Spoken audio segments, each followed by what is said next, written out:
Good morning. So, finally, we're all packed up. We're heading to Dunnet Head now, so we'll see you up there.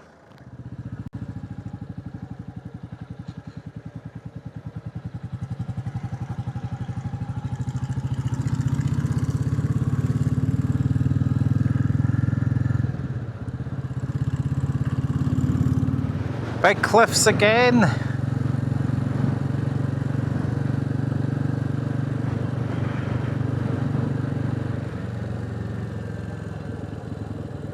So here is a great example of your cave nest stone fencing. Look at that. So it's just the rock is split into slab-like bits. Bits, is that the right word? You know what I mean. And they make fencing with it. It's brilliant. Oh, we're driving up here. It's a fun wee road. It'll not be fast because of the camper vans up and down it. I'll tell you what happened here. 2011, I went right round Scotland in my wee car with my push bike on the back, my fat bike, and I was going to ride a lot of the big beaches. I went out to Sandwood Bay and the likes. And it was late on at night, and I came up here. I was looking for somewhere just to pull in and get my tent up, but there was a lot of camper vans at the time, be Germans and Dutch, because it was May time. Anyway, I came up here to Dunnet Head to the lighthouse. And at the lighthouse above it is, I knew there was an old radar station used in World War II, a lookout and stuff. So that's what I was coming up to see. And as I got up, I noticed that there was a Royal Observer post like we were at yesterday, and the hatch was up, and there was a motorbike sitting beside it, and there was a windmill going. I was like, oh, what's going on? So off I go, trunching up the hill to it. Short walk, and I get up to near it, and a head pops up out of the hatch. Now, I'm sure his name was Kenneth or Kenny. I might have got that wrong. Anyway, and what happened was, I'll put some photos up, and I spent most of the evening till about 3 in the morning sitting, drinking tea, and chatting about the Royal Observer Corps with Kenny, because he was actually based at the Royal Observer Corps up here. And it turned out he was the kind of, like, by then adopted owner of the post, the monitoring post, and he also had the one at Tain, and he'd opened a small museum along at Castleton, the former RAF Castleton,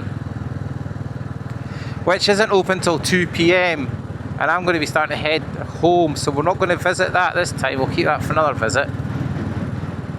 And it was amazing sitting in an ROC bunker, which still had all operational batteries and electrics and stuff. And he was telling me a few tales about things that happened when they were up here in the 70s and 80s. So he'd actually emigrated to Australia, and he was home to clear and put his mum's house in the market because she'd passed away. But it's just things you do, folk you meet. And Ross, funny enough, the gunsmith who we were at yesterday, he knew him because he grew up here as well, obviously. Ross went abroad and lived and worked for years, and then came back later years, and then when his father passed away, he took over the gunsmith. He says there's not a lot of work in that now, that's why he's doing other jobs. That's very good of that boy stopping.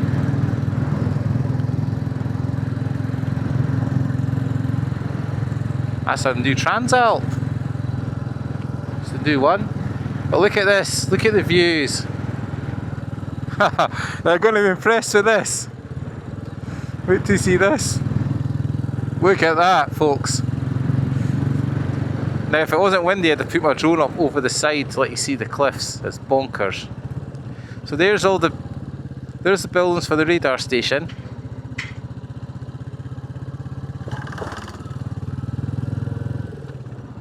And the ROC post is up at the top.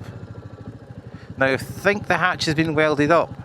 However, I have my Scottish tea key with me that will try in the hatch. And that was the key that would open the bunkers up. And it'd also lock the door to secure the guys in. And I'm going to park here out the way.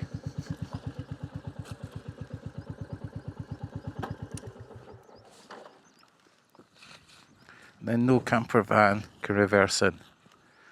So there you go.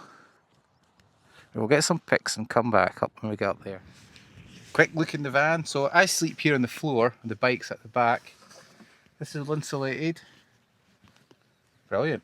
I've got all the cooking stuff. So this is the Scottish tea key, which I'll stick in my pocket. And we'll get Murphy. We'll take him a walk up the top. Don't want your dog off your lead here with the view and the drop.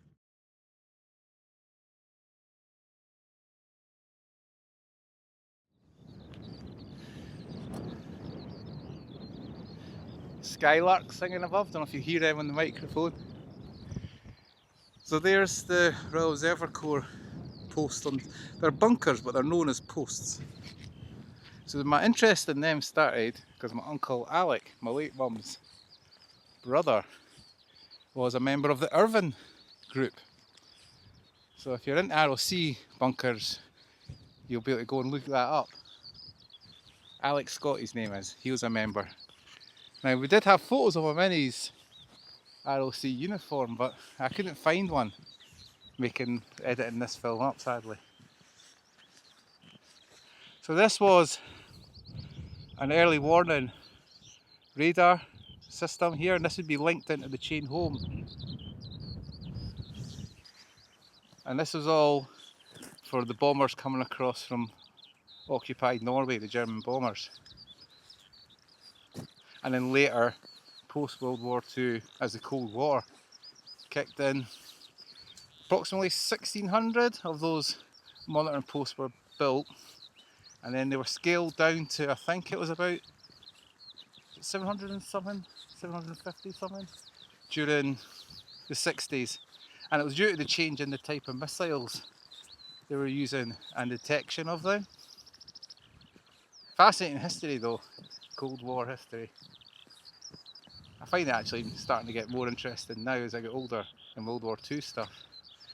And of course, born in the 1971, we grew up in the Cold War, so it's more relevant to us. G just pointed out, it's amazing how close Orkney is. It is. It's not far, the first island, is it? So these are being the lighthouse keepers' cottages up here, I imagine. These ones might have been Cold War built for the radar, and that'll be the keepers' cottages down there. So this is your base for your radio masts, or reception masts. So they'd have generators up here, there'd be searchlight stations, probably there's a couple of searchlight stations, but it was mostly detection that all this was for.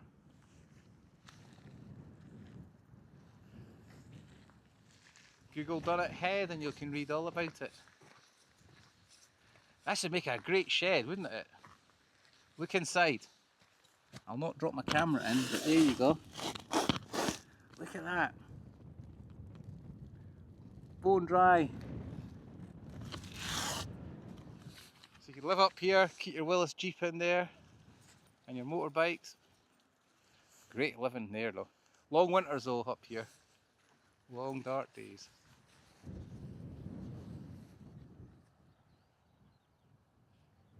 Here's the ROC post. We'll get a quick bit camera here before anyone turns up. If you go on to subbit.org,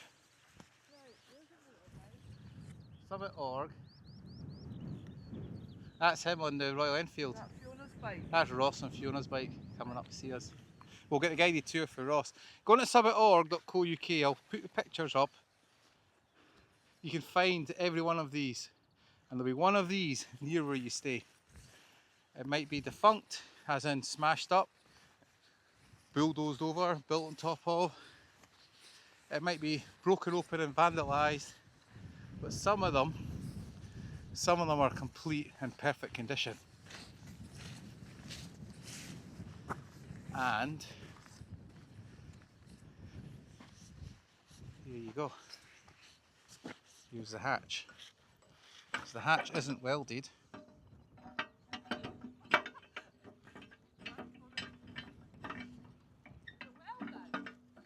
No, it's not.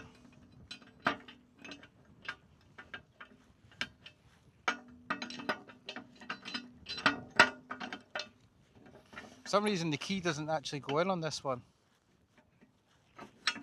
No, hold on.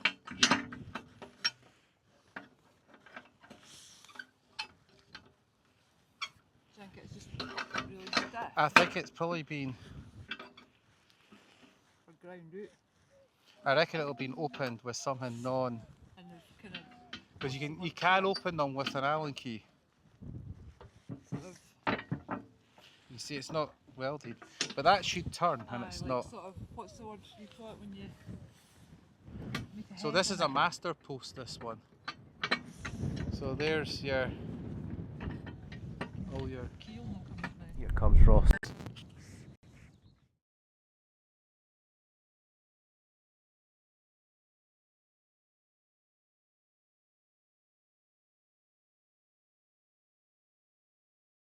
We've done it. Go and turn it in the...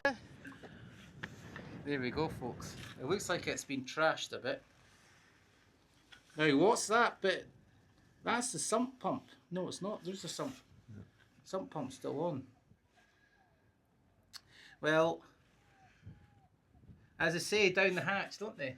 Indeed. So let's see how the key worked. You just must have rattled it the right way. Maybe just a bit sort of salty sea here. Bit of WD-40 in it. Yeah. Do you want me to go That's- down? That's it. Up.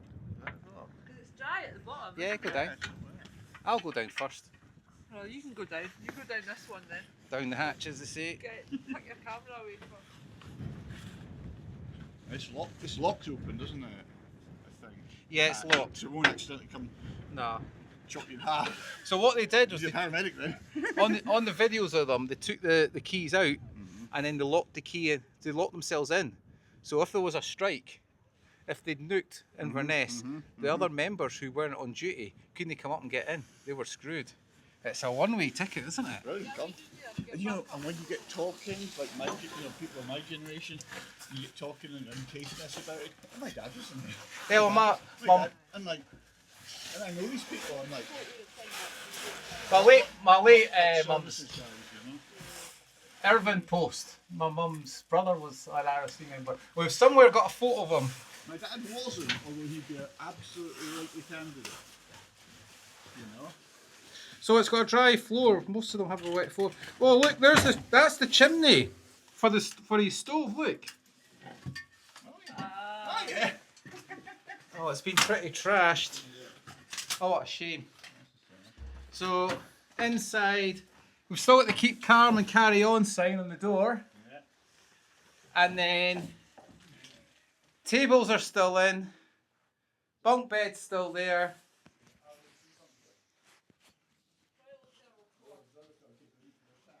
Or nuclear protection bunker. Yeah. But the Royal Observer Corps, he would be observing and measuring radiation levels in the event of a Russian nuclear attack. So you've got two rooms. The monitoring room. And you know,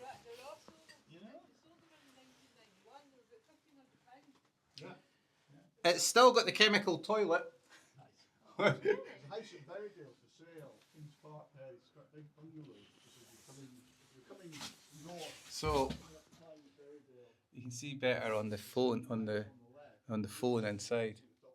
So there's the stove, it's included in the sale, is the which Kenny had put in.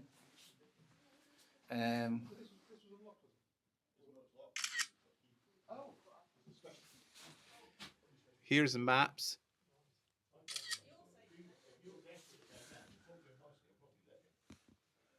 You should come down for a look, because you'll not probably get in another, unless you've got a museum one that's minted, you'll probably not see another one that's not. I've lived here 60 years and I've never been inside this one. I know the best way to get in it is. So there's a step on this side. This is a free tour guide, by the way. It's free admission. So Bruce, are you just a local? Are you here on holiday? I'm up from Dunbar, just east of Edinburgh. Yeah, it's German, isn't it? Yeah. head torch. The only problem is I don't think there is rodents as such in here. I was looking straight away because obviously rats constantly pee as they walk about. Well, so the anything thing, they I touch. mean, they've done this bag here. But That's that, why I was that Yeah, yes, and you're all, right. And all that stuff down there is the material, is the stuff out of here they've nibbled away. You're probably right then. I work in a garage. You get used to seeing rat nests and mouse nests. Yeah. It might be mice. You know, it could be a bug. It could just be like one falling in, whatever. And all this over here is just where the. So here is, interestingly, I'm just looking to see if these are Observer Corps mugs, so they have the badge on them. Oh really? I don't think the mice will get up here. No, they've not. Because some of them have the badge of Observer Corps. The problem with all these, all over, is folk have went round finding them, because you can find them on maps online, and stole all the cool stuff in them. Really? You know, I think it's just a different generation. The people are kind of in their 70s and 80s now that were in them, and they've left it all alone after. They all had to sign the Official Secrets Act, so they'd all be of that generation. They think, oh, we better not touch nothing, because we'll get in trouble. That's what I was thinking. Yeah. That's a portable stove, isn't it? Yeah. But there's no venting for the stove in here. No, you need to leave it. You need to leave that open. Yeah, I bet you do. And then when I was here, Yeah. the guy had the stove going, Oh really? and he had the Carbo thingy monitor going. Oh, is there a? Oh yeah, okay, that makes sense. So, is that what that is? But this one still has all the electrics. Most of all this stuff gets ripped out. It's Well, just blatant vandalism. Folk just come in and it's a wreck shame, isn't them. it, really? Yeah. You'd think people have a lot of respect. And then you'll probably, if you look, you might find, this is modern. A lot of this stuff is like genuine Royal Observer Corps. It's stamped That's so cool. and with RAF on it. Wow. Just for a brush, just in case. But certainly, yeah, go on YouTube and just look up Royal Observer Corps history, Yeah. and there's some Definitely, brilliant I definitely documents. gonna read that. So there's a couple of these in England that have been reconnected. Direction meter. That's what that is. That's the wind direction meter. It would sit up the top. A lot of folk are up for the day, want to come and have a look inside.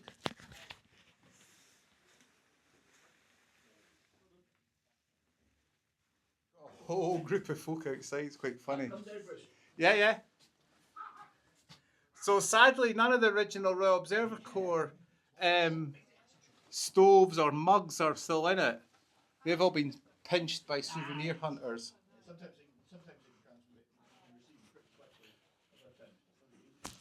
So I'm just looking at that's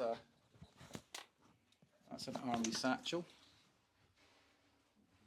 possibly. Everyone will be white off of the whitewash as you come down. Anywhere me if you're wearing leather shirt. She's got a thing about you're like an aging rocker. You're like Rod Stewart, you know. Right, out we go. Oh, I've become a tour guide for a day. Fascinating.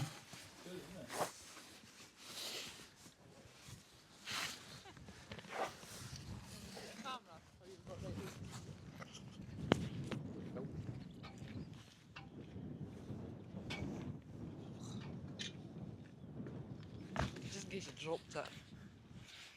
Damage limitation. So this is the walk. So there you go, folks. Inside an ROC bunker. There you go, there's something new for you. Now, there you go. I've locked it as well.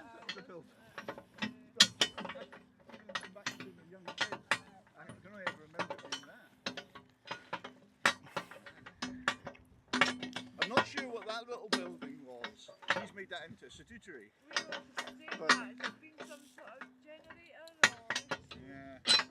Yeah. So that's a Scottish tea key, that is called. Dunnet Village got electricity in So there you go, folks. Cold War history in Scotland. to get electricity. It was a big house, and in 1948 they got a diesel generator. I know that for absolutely for sure because somebody found the planning application Wow. in the archives. You know. So there was a chain home here, Yeah. as well as obviously the one at Dunnet. Well, they ran all the way up these coast Yeah, street, because all we the way had up one to- at Coldingham, Yeah. which was the yeah. first one in Scotland Oh, yeah. up from the border. Oh, yeah. So they ran all the way. Close, yeah. They ran all the way from Coldingham Moor, as it is, right up to Dunnet Head, and then obviously they jumped across. There was one across on one of the islands, wasn't there? Orkney and Shetland had them. They went all Yeah, the it way was up. Shetland, yeah. There's two types of radar here. Mm-hmm. The mast that was there was a funny looking thing. Not just a vertical mast, in the the common sort of sense of it. It was odd. There are very few photographs of it, but if you just go on Google, you will find pictures of it. But they were dismantled pretty quickly after the war. Yeah. I think technology had moved on anyway. I think they'd become kind of obsolete. Yes, because they're called shells, weren't they? Chain holes. So is there anyone else still living here that worked with Kenny on the that we remember here that you know? There's a guy that lives in Dunnet village called Drew Guttridge. Right. In fact, it was his dad that built the first upside down house in Caithness. Right. You know, Kevin had the museum at Thurdestoft. Yeah. Yeah. Yeah. And they were kind of in partnership with it. Right. They ran it as kind of a crazy. Well, I was saying to the chap down there, when these guys stepped down for the ROC when it was thingied, they would have took nothing out, maybe the torches or something, because they were all under official secrets acts, and they'd all be scared, like, oh, I'll get a knock on the door if I take that. And it's been our generation that's pillaged everything, sadly, and wrecked it. And younger than us that have wrecked it. There's a guy called Ali Jack that lives up here, and he runs that Caithness at War group. Okay. Yeah, he's pretty knowledgeable. Younger guy. Website actually. Yeah, that was the original access to the. Right. And that was the car park. This is all pretty new. Is it? No, it's not. The man that used to own the died at the pumping station for the water supply to the cap. There's a lot of men lived up here. There's 1,000 men based here during the war. They had a cinema. There's a lot more buildings over there. Folk come up here just to see a lighthouse now, but there's no idea Yeah. what's all went on Must here. be Look, there's a guy underground. checking the house. There's concrete bases over there.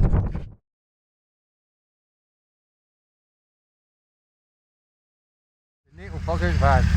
Gotta do that all the time. These companies getting in the way.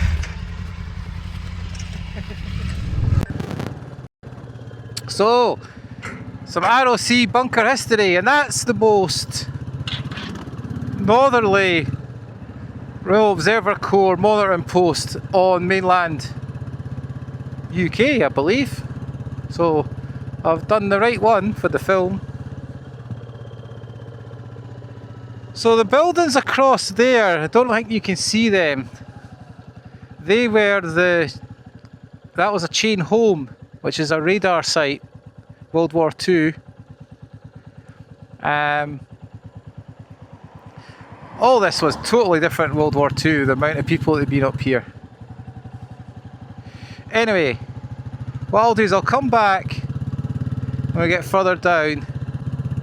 We're going to just film through to Melvick, where G and me are going to stop for a bit of lunch. Ross will be heading home. That's his partner's bike he's on, the Meteor. He's not brought his Laverda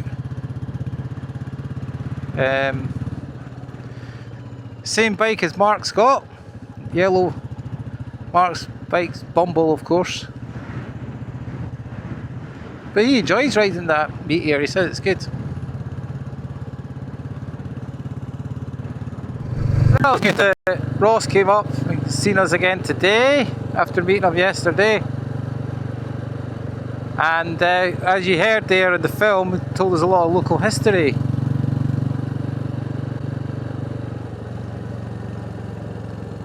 So it's funny that site would have been hoaching with people after World War II as the Cold War kicked in and the new radar station was constructed and stuff. The early warning system they had. And then it's obviously had its quiet years. I remember first visiting up there and there'd be no one there. And now look at it, even an ice cream van. It's up there every day. Different world, eh? How things change. So that's your Caithness flag there. So East Lothian doesn't have its own flag as such, but the Saltire originates from East Lothian, so that's East Lothian's flag, Scotland's flag. We'll share it with everyone.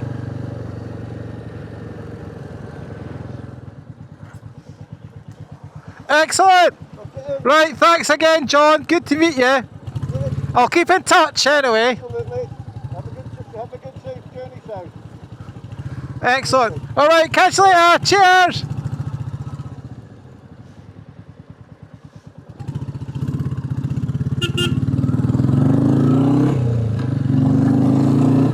So, Dunnet Bay, a beautiful area of northeast Scotland.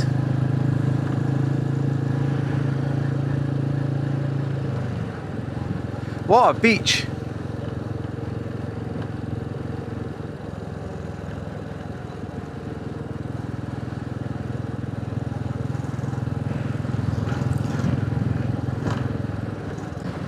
So we're going to continue right along the coast for, I think, about 30 miles, 40 miles it is, to Melvick, I think how you pronounce it. It's written like Melvick on the map, but it's Melvick. And I'm going to go down that single track road that I've just actually did with the phone this morning, a bit video.